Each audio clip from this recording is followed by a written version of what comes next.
大会会场设在天山饭店。今天，来自全疆各地的13个民族代表欢聚在一起。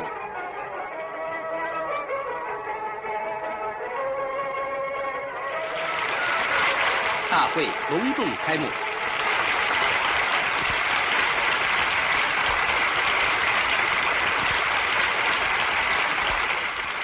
奏国歌。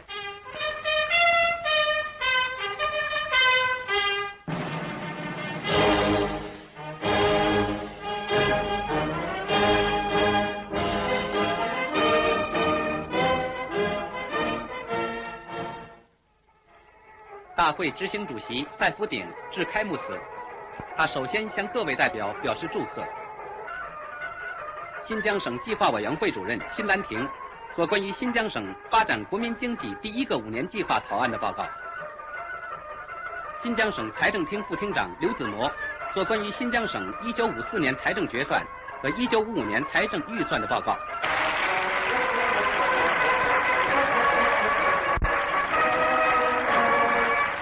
全国人民代表大会常务委员会、全国人民代表大会民族委员会、中华人民共和国民族事务委员会向大会赠送贺章和锦旗。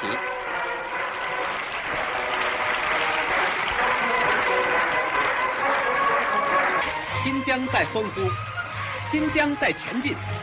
新疆维吾尔自治区的成立，将使新疆各民族人民更加紧密地团结起来，在中国共产党的领导下，同全国各民族人民一起，向着光芒万丈的社会主义社会迈进。